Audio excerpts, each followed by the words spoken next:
Bonjour tout le monde, j'espère que vous allez bien aujourd'hui. On va parler de tennis avec Roland Garros. Donc bon, je sais que quand vous verrez cette vidéo, Roland Garros sera fini depuis un moment, mais là quand je la tourne, eh ben, on est en pleine période, donc je me suis dit que ça pourrait être sympa de revenir sur les dotations versées donc aux joueurs qui participent à Roland Garros.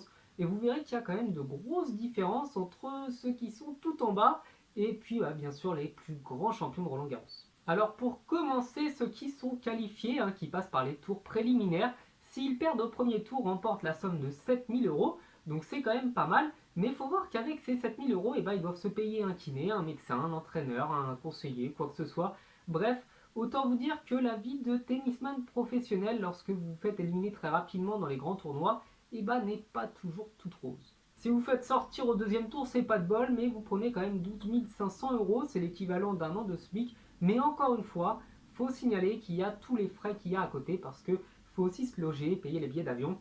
Donc c'est 12 500 euros, mais ce n'est pas directement dans la poche du tennisman.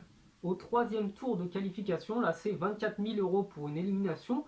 Donc ça commence à être un petit peu confortable et je pense que là, honnêtement, les joueurs rentrent quand même pas mal dans leurs frais. Après, une fois que vous avez passé les qualifications, donc ça c'est réservé aux joueurs les plus bas dans le classement ATP, et une élimination au premier tour, comme beaucoup de tennisman français, vous rapportera à peu près 46 000 euros. Donc c'est quand même sympathique, histoire de jouer pendant à peu près une heure et demie. C'est le temps de passage moyen de Gaël Monfils à Roland Garros. Si vous faites sortir au deuxième tour, là c'est 87 000 euros, ça commence à être plutôt très confortable. Si vous faites sortir au troisième tour, donc ce qui correspondrait au 16e de finale, là c'est 145 000 euros, c'est une grosse versation, c'est 10 ans de SMIC en France, et vous verrez que c'est encore très loin de ce qui se fait en huitième de finale. En huitième de finale, si vous faites sortir, et là c'est la deuxième semaine de tournoi, une deuxième semaine que les tennisman français ne connaissent pas, et là c'est 245 000 euros, c'est une énorme versation, et je trouve là par contre que c'est quand même assez mérité, puisque le tennis est un sport qui rapporte beaucoup d'argent aux organisateurs de Roland Garros et des autres grandes compétitions.